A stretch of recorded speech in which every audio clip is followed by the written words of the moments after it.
Et Dieu avait rejeté Adam. Or, Adam avait la gloire de Dieu. Adam parlait avec Dieu. Dieu venait parler avec lui. Or, l'esprit de Dieu qui était Adam, c'était un esprit de force et de puissance. C'est pour cela que Dieu avait dit, il faut que je donne mon esprit à l'homme. L'homme a son esprit. Il faut que l'esprit de Dieu entre dans l'homme. Pour que Dieu puisse atteindre un homme, il passe par l'esprit. Amen, Église. Amen. Amen, Église. C'est par l'esprit que Dieu peut t'atteindre.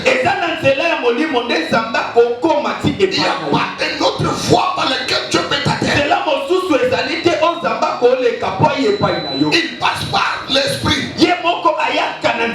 Il entrera dans ta vie. Là, c'est le premier point. Mais là, tu ne vois pas cela. Même l'esprit.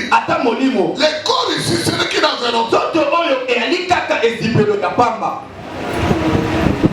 Toujours dans l'homme. Le diable aussi.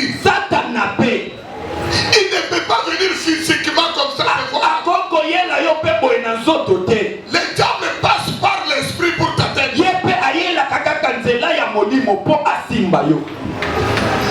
C'est là que vous êtes le champ de bataille. La vie d'un homme, c'est par l'esprit. Ta vie est déterminée par ton esprit. Maintenant, le temps, il y a l'esprit de Dieu qui est en toi. La Bible dit que l'esprit de Dieu témoigne à ton esprit que tu es un enfant de Dieu. Des fois, tu peux être ici. L'esprit de Dieu n'a pas encore témoigné à ton esprit que tu es un enfant de Dieu. Parce que vous n'avez pas disposé votre esprit pour recevoir l'esprit de Dieu.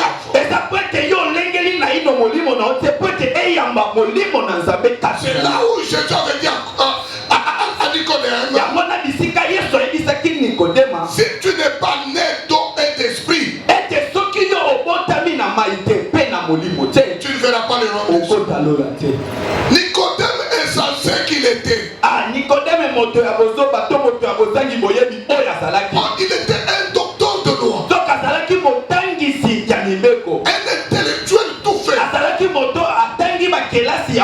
Il rentre auprès de Jésus. Comment peut-il encore naître de nouveau?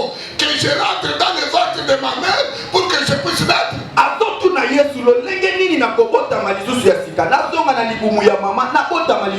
Voilà les choses de Dieu qu'on ne comprend pas. Donc le diable ouvre le chemin dans ton esprit. C'est là qu'il va commencer à te combattre. Parce que Dieu, il est toujours là avec l'homme. L'accès de l'homme pour voir Dieu, il va le recevoir par l'esprit. Dieu il se fait voir par l'esprit. C'est pour cela que Dieu travaille pour atteindre l'homme. Toi-même aussi, le diable, il vient par l'esprit. Il passe par là pour atteindre l'homme. Maintenant, si toi tu es faible spirituellement, dans ton esprit tu es faible, le diable va t'avoir. Le tout commence par l'esprit. Si ton esprit n'est pas capable de recevoir l'esprit de Dieu, rien ne deviendra réalité dans ta vie.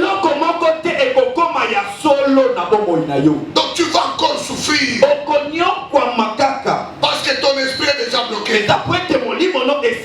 Le diable commence à te commander. Le diable commence à bloquer tous tes projets. Le diable commence à bloquer tout ce que tu as préparé. Il est fait spirituellement. Alléluia. Est-ce que nous pouvons acclamer le nom de Jésus? J'ai dit que l'accès du diable, c'est toujours pas l'esprit. Et toutes les batailles sont déclenchées. Le combat est mené et gagné. Donc vous devez être fort dans la prière. Parce que Jésus ne nous a pas laissé une autre arme. Nous, notre arme que Jésus nous a laissée, c'est la prière. La prière se fait spirituellement. Malgré nous prions physiquement. Mais il y a des choses qui s'opèrent spirituellement. Et toutes les batailles que vous allez gagner au niveau de l'esprit sera aussi en réalité. Est-ce que vous avez compris? Est-ce que vous avez compris? Dans tous les combats, les batailles spirituelles, c'est au gagner spirituellement. Dans le physique que vous êtes aussi vaincu. Est-ce que vous avez compris? Papa dirait que Dieu te bénisse. Parce que tu es connu. Je vous appelle pour que vous compreniez. Pour que vous soyez prêts à combattre. Vous voyez seulement le présent physique. Mais vous ne voyez pas dans l'esprit. Dans l'esprit, tu es déjà lié. Donc rien ne marche. Il faut commencer à travailler d'abord. Toutes les batailles que vous allez livrer, que vous avez perdu spirituellement, dans le physique, vous allez perdre. Est-ce que vous avez compris? J'avais pris l'exemple de cet homme qui était possédé des esprits malins. On dit bien les esprits malins. Mais cet homme, il était bien dans le physique. Mais il était lié, condamné à mourir. Mais le Seigneur Jésus est entré un jour dans le il a délivré cet homme. L'esprit malin a quitté cet homme. Il demande même à Jésus, pourquoi tu vas nous faire perdre? Jésus lui a dit, tais-toi. Sois de cet homme. Ça se fait spirituellement. Ce n'est pas dans le physique. Lorsque vous voyez que ta vie est bloquée, mais entre dans la prière. Cherche Dieu de tout ton cœur, de tout ton âme, de tout ton esprit. Parce que votre esprit détermine votre destinée. Et ça détermine même le surnaturel. Parce que si vous êtes déterminé spirituellement, vous allez circuler dans le surnaturel. Donc personne ne va te toucher. Évitez les sorciers de ta famille. Parce que vous êtes supérieur. Ils ne viendront pas te mettre leur main sur toi.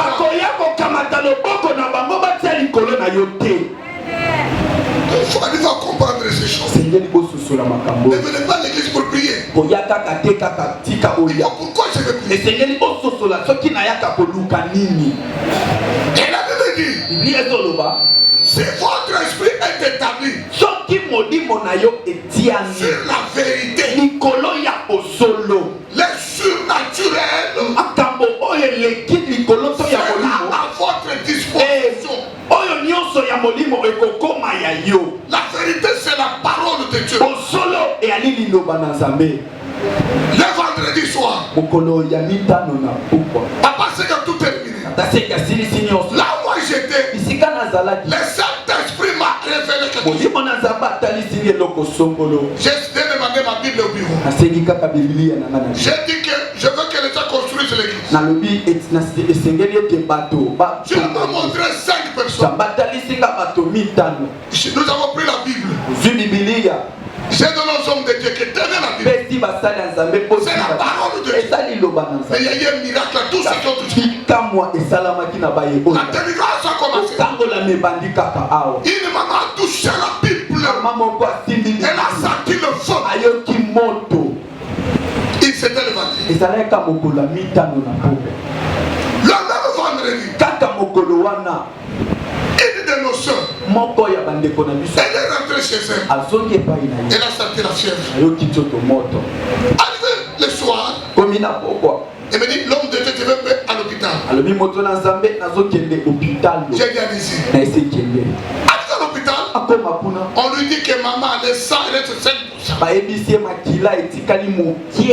On doit te perfuser de sang. Moi, j'ai dit non. Ça, c'est le plan diabolique. J'ai dépêché l'équipe d'intervention mobile. Les hommes de Dieu descendent. Ils ont prié pour eux. Ils m'ont fait un rapport. Parce que moi, le samedi, j'étais ici depuis jusque le soir. J'étais toute la journée. J'ai parlé avec. Elle m'a dit, pasteur, je vais venir au Sénégal. J'ai dit, venez à l'église. Donc, le diable. Mais si toi tu n'es pas fort spirituel, si elle avait, je vais donner l'accès qu'on peut te donner le sang. Elle allait mourir. Vous devez comprendre les choses. Et le prophète a eu des révélations.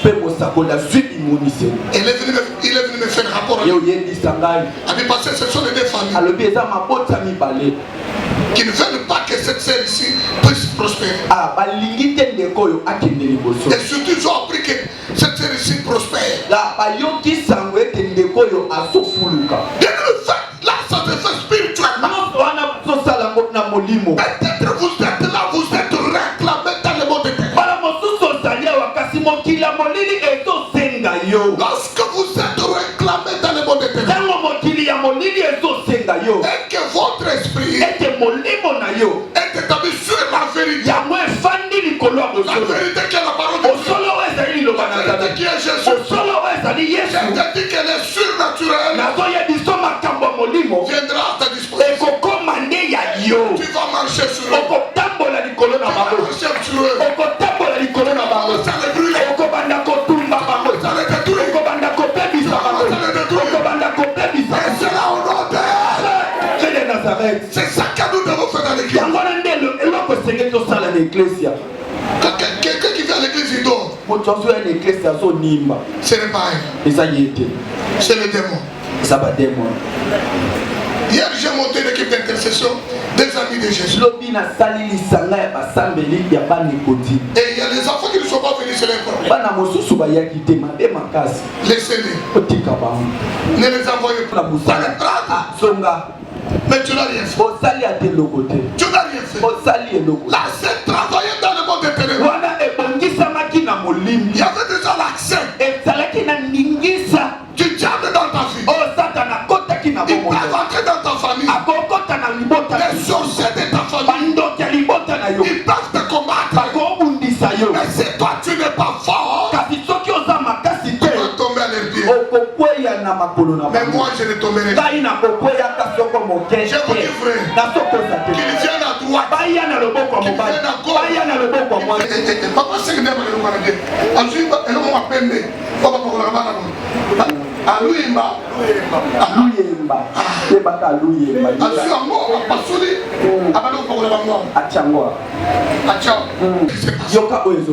Zacharie chapitre 3. Zacharie, c'est ce verset. Là où Josué, le diable l'a accusé. Zacharie chapitre 3. Zacharie. Vous avez trouvé David? Chapitre 3. Tu peux commencer par le premier. Le premier verset, on y va, j'ai tout. Zacharie chapitre 3, le premier verset, la Bible dit: il me fit voir Josué, le souverain sacrificateur, debout devant l'ange de l'Éternel, et Satan qui se tenait à sa droite. Donc Satan s'est tenu à la droite pour l'accuser. Josué était le sacrificateur, les souverains sacrificateurs, debout devant l'âge. Et Satan vient aussi, s'est tenu à sa droite pour l'accuser. Bien aimé, faites attention. Le diable est là pour t'accuser. Oyibi, Ayabi. Talakana. Attends la Bible. Dans la Oyibi. Déjà, vous avez dit, moi, dans la Oyibi, c'était ça. Moi, dans la Oyibi. Pour ça, tu as un problème. Soyez cassé. Les péchés. L'accusateur est là. Ce n'est pas parce que nous avons des évêques, des pasteurs, des prophètes, mais lorsqu'ils commettent le péché, l'accusateur est là. Est-ce que vous avez compris? Et ça, pasteur n'a vu ça. Il y a Bino, les salutés. Je n'ai pas l'erreur de commettre les péchés. Ah oui. Tu dois marcher dans la parole. Mais il y a de ces pasteurs, de ces évangélistes, de ces docteurs, de ces prophètes. Ils voient le péché comme de l'eau. Et on vit de tous. Par attention, il t'a regardé la télévision. Ou bien pas passer à la télévision. Verset 2. L'Éternel dit à Satan, que l'Éternel te réprime. Satan, que l'Éternel te réprime. Lui qui a choisi Jérusalem. N'est-ce pas là un tison arraché du feu? Là, je déclare avec Satan. Attention, monsieur. Qui est-tu devenu accuser avec Dieu? Quel était le prix? Alléluia. Verset 2. Or, Josué était couvert de vêtements sales. Salité. Et il se tenait debout devant l'ange. Josué était habillé de vêtements sales. En amont et en aval. Quand on parle de saleté, ce sont les péchés. L'homme de Dieu avait des péchés. Josué avait des péchés. Les habits sales. Lorsque vous portez des habits sales, comment Dieu peut te bénir? Il te voit la saleté. Moïbi Karani. Kindumba Otikate. Il y a Kindumba Moussus. Namakani Sikaka. Papa Bataotana. Et Satan est venu l'accuser. Là, je l'ai réprimé. Toi, l'Éternel va te réprimer. Et là, j'avais compris que Satan a dit la vérité. Que non, les souverains sacrificateurs, c'est pasteur ici, c'est pédé ici, c'est voleur ici, c'est impidique ici, c'est adultère ici. Il a des habits. Faites attention aux pasteurs qui ont des habits sales. Si tu t'imposes les mains, il transmet quoi? C'est fini. Tu deviens aussi sale. Les mêmes démons entrent chez toi. Ce mot de méchant. Je vous dis que le diable est en train de détruire les gens. Une femme d'autrui. Tu connais que tu as commis l'adultère. Et tu passes à la télévision. Tu te justifies. Jézabel. Aimez le verset.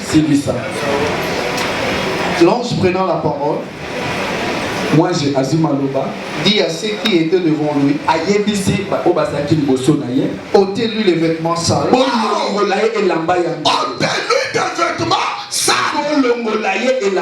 Entre nous. Et c'est Satan qui va dire bon, entre nous. Abi Moussa dans Zamboyo, Alati Bilama ça, la salité. Et ça va monter. Oh, on répond de quoi? Et ça va monter. Et c'est Ange, on va dire le Gouda. Ange, il va dire que Moussa dans Zamboyo. Asalima. Tant que vous avez ça, dans la Tchikani. Les Ange a dit Midim. Bon, que les bons nous voulaient Bilama ya salité. Est-ce que vous comprenez? Amen. Moussa dans Zamboyo. Souverain sacrificateur. Mutumbimbeka, Josué. Les salaires, au moment où papa s'est rendu sur un Zambé. Nous connaissons la télévision. Zamba. On t'a vu des habits sales. Puis il dit à Josué, vois, je t'enlève ton iniquité et je t'ai rêvé d'habits de fête. J'ai dit Amen. Est-ce que vous acclamer? Il y a quelqu'un qui enlève les iniquités. Vous avez compris qu'il a commencé par les habits sales. Dans le monde des esprits, les habits sales, c'est les péchés. Et là, j'ai poursuivi. Tu vois, je t'enlève tes iniquités. Je te donne une autre Alléluia. Amen. Jésus est bon. C'est pour ça que la Bible dit dans 1 Jean 3:8.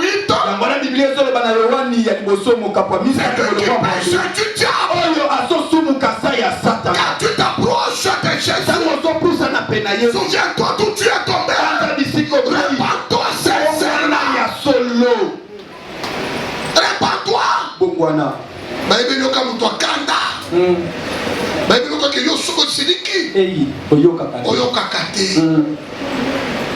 Hier, j'ai pigné un enfant de Kodime.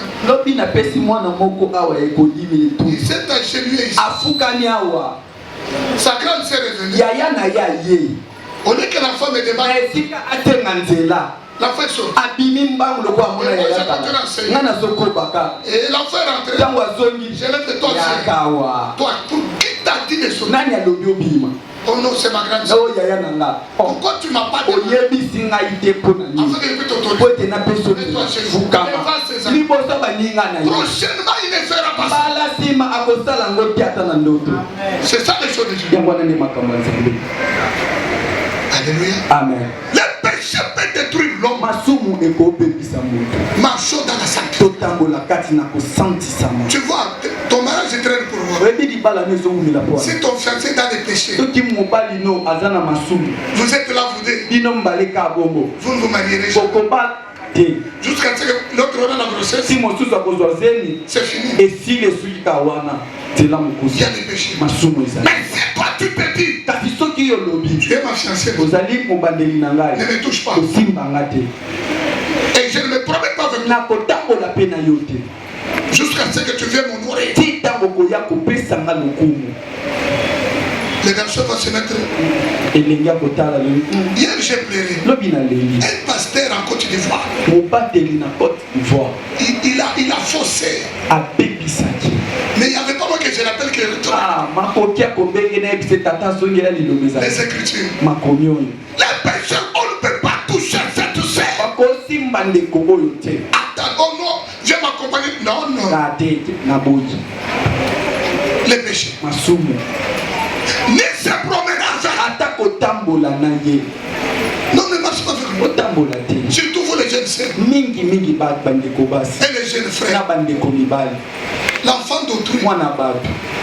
Tu n'as rien. Dans tes passés, ce sont des passés négatifs. Destructifs. Tu n'as ni lit, ni matelas, ni travail. Oh, c'est ma femme. Est-ce que toi tu as marié un enfant d'autrui?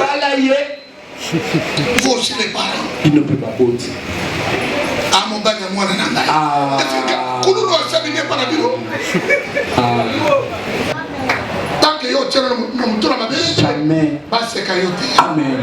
lobi na yo oyebi yango te ezozolanda yaya ata nazolanda na mai lelo lobi na yo nakolanda na mai te ntango nzambe apambolaka amonaka motu nyonso ata bofingi ngai ke amela milangi okoloba komona bamapasa okokanga monoko nzambe azalaka tika te nzambe akota na via motu moko tika te nzambe akangola motu moko oyo bakangaki na famille na ye ke bazolia ye avilo bakolia yo te olota Jésus de Nazareth telema likolo papa sekisema mikulu